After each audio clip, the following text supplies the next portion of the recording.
Hello students, chapter number 2. Today's topic is electric potential due to electric dipole. In chapter number 1, we studied electric field of the dipole on the axis and on equator. But now in this chapter we will study electric potential due to dipole not on the axis, not on the equator, but at some other where, means a point where the point is not on exactly on the axis, not on the equator. See, this is a charge dipole plus q minus q. This is O. Now we want to find out electric field at this point something. Okay.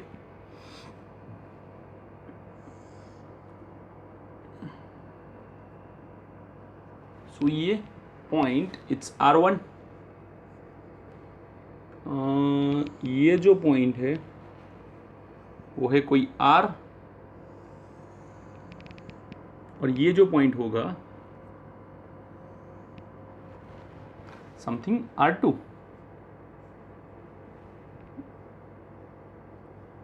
Okay, तीनों के तीनों vector है.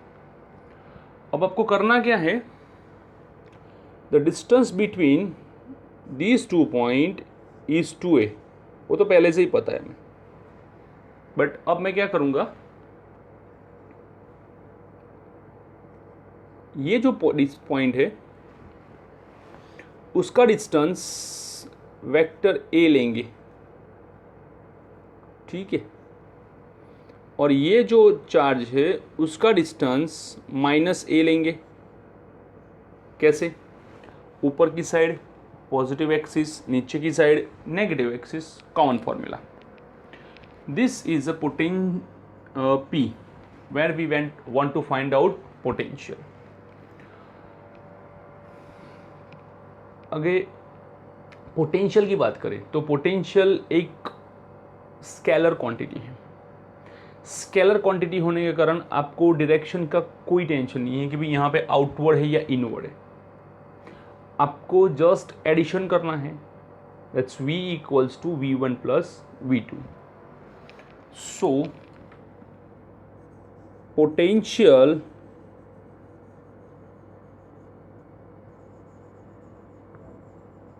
due to dipole at point P is V is equals to V1 plus V2, 1/4 pi epsilon 0 Q by R1, 1/4 pi epsilon 0 minus Q by R2.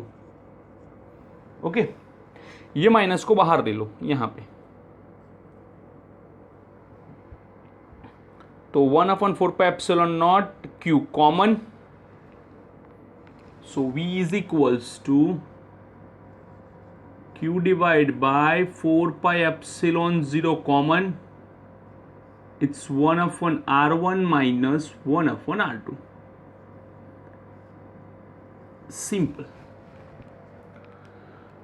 अभी हमें find क्या करना है, R1. तो ये रहा आपका R1, ये रहा R2, ठीक है. लेकिन R1 और R2 दोनों चार्ज से डिस्टेंस दिखाते हैं. मतलब कि अगर आप कैलकुलेशन यूज़ करोगे न्यूमेरिकल में तो आपको R1 और R2 दोनों की वैल्यू पता होनी चाहिए.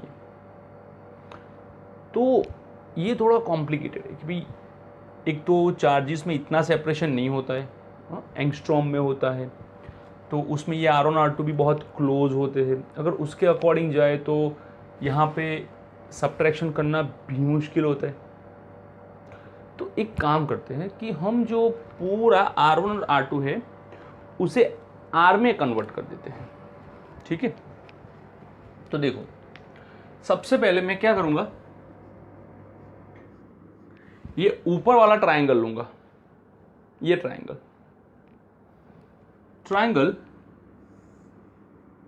ये पॉइंट P, ये vector A, it's R1. Now you can see this, a head and tail are combined of two vectors. ठीक है, तो अभी आपके दिमाग में आ गया कि करना क्या है। ये रहा आपका R. R is a resultant vector, so it's R1 plus A. But what we require R1, not R. R minus A. Now square करो मैग्नीट्यूड का, R square plus A square minus 2AR cos theta. Theta is the angle between these two.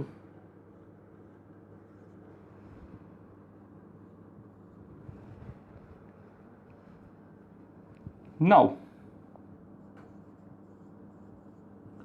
R is greater A.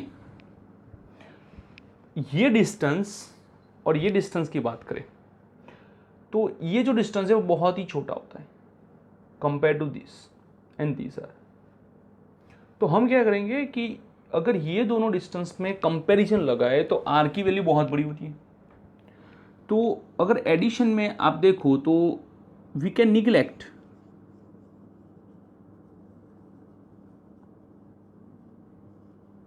A square, जरूरत नहीं है। Therefore, R1 is equals to R square minus 2AR cos theta. Take R square common, यहां पे R square था दे दिया 1 2AR cos theta divide by R square, 1R cancelled. So R square is equals to R square in bracket 1 minus 2A cos theta divide by R. Clear? ये क्या मिला आपको? R1 square. अब आप क्या करोगे? स्क्वायर रूट फाइंड करोगे। R1 is equals to R1 minus 2A cos theta divide by R raise to 1/2। Okay, अभी यार ये तो सिंपल फॉर्मूला था, अच्छा खासा था, इसको कॉम्प्लेक्स में कन्वर्ट हो गया, ब्रैकेट आया, पावर भी 1/2 आया। और यहाँ पे तो आपको और भी कॉम्प्लेक्स करना है क्योंकि 1/R1 यूज़ करना है। तो अभी इसमें वैल्यू डालने की जगह पे आप पूरा 1/R1 ही फाइंड करो और हो सके उतना सिंप्लीफाइड करो, जैसे कि हम करते हैं 1/R1 1/R 1 minus 2A cos theta divide by R 1/2। चलो 1/R ये सही है, 1 minus 2A cos theta divide by R raise to minus 1/2। Clear? कुछ जादू नहीं किया है, 1/, लिया और इसको ऊपर लेके गया ताकि इसका जो पॉजिटिव पावर है वो नेगेटिव बनेगा। अब एक सिंपल फॉर्मूला याद रखो कि मैथ्स में है, बायनोमियल थियरम में x रेस टू n होता है तो उसका 1 + nx समथिंग मिलता है।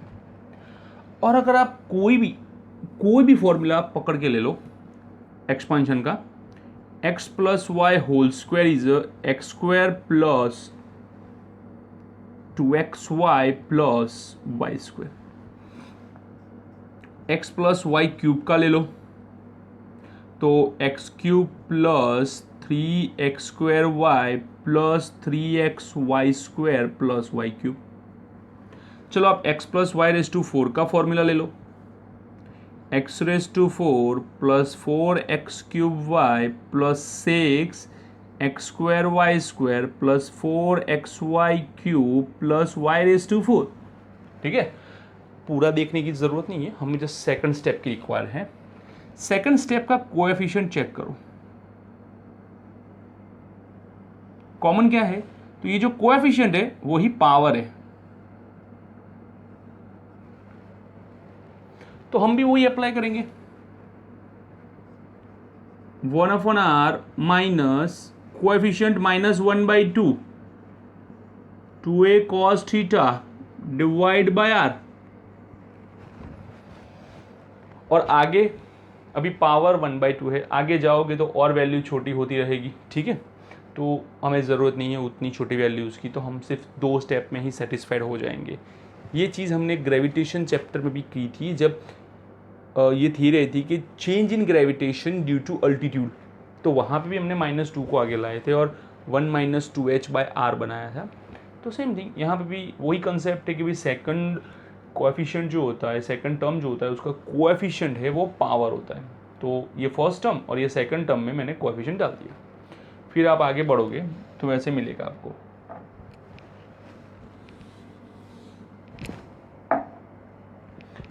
तो minus minus plus 8 2 cancel, 1/r 1 plus a cos theta divide by r। Similarly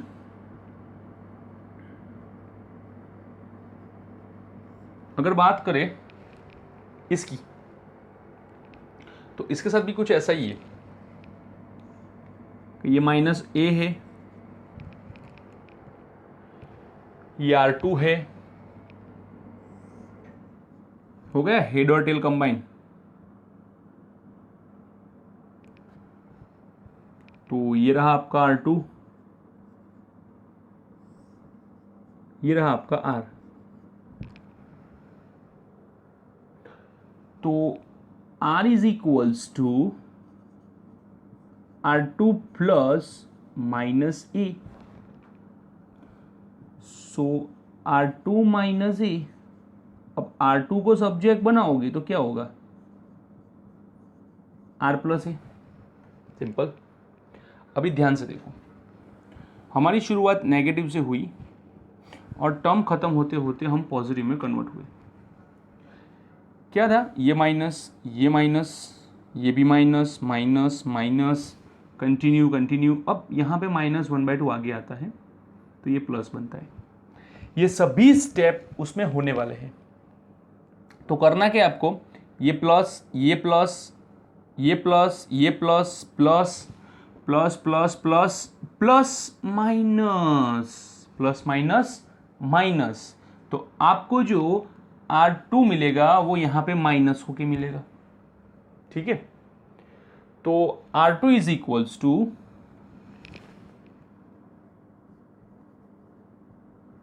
1/r 1 minus a cos theta divide by r।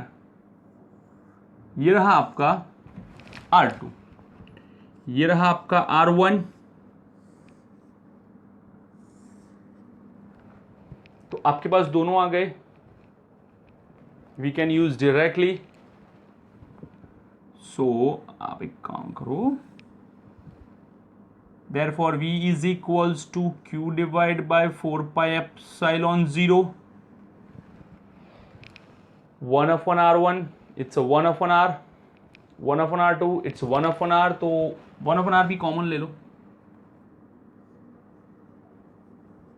तो क्या बचेगा, 1 plus a cos theta by r।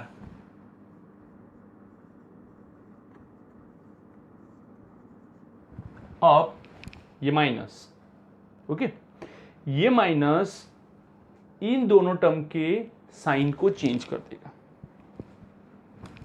-1 plus a cos theta by r, 1 cancel, q(1) 4πε0 r, it's 2a cos theta by r।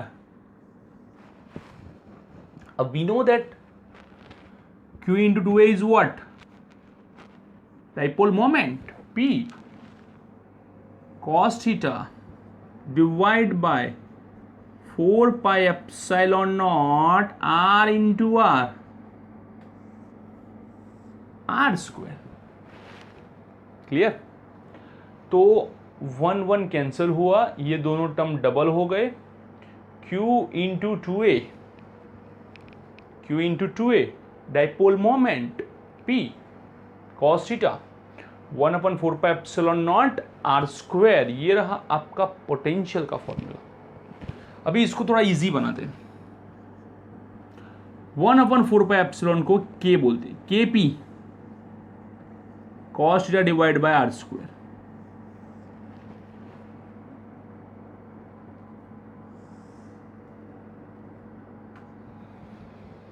Kp cos theta by R square. So in a dipole, the potential is vary according to 1/R square. Potential is vary according to 1/R square. Now, number 1, if P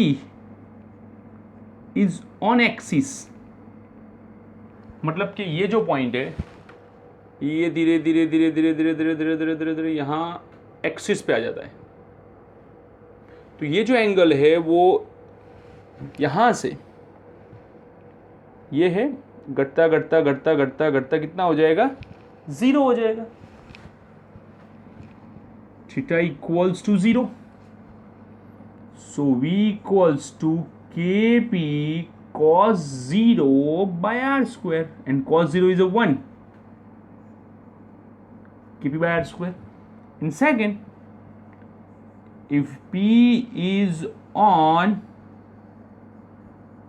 equator, theta equals to ये equator यहाँ पे आएगा, तो ये जो angle है वो 90 degree बन जाएगा. So it's 90. So V equals to KP cos 90 by R square, and cos 90 is 0. So potential on equator is always 0. Why? Because जैसे ये पॉइंट इक्वेटर पे आ जाएगा, ये दोनों डिस्टेंस R1 R2 सेम बन जाएंगे. देखो ये रहा R1, ये रहा R2, दोनों डिस्टेंस सेम हो जाएंगे. और जैसे ही दोनों डिस्टेंस सेम होते आपका पोटेंशियल 0 हो जाएगा. क्लियर? तो ये रहा आपका पोटेंशियल का फॉर्मूला. यहाँ पे थीटा भी बहुत इंपॉर्टेंट रोल प्ले करता है. थीटा किसका थीटा है? तो यहाँ पे देखो ये R है और एंगल आपको लगेगा सर A और R के बीच में है. ना ना ना ना, ध्यान से देखो. Dipole moment -2 plus potential is depends upon the dipole moment P and R, the angle between P and R. So जगह नहीं है, थोड़ी बहुत अरेंज करनी पड़ेगी. ओके, इसे रब कर देते हैं.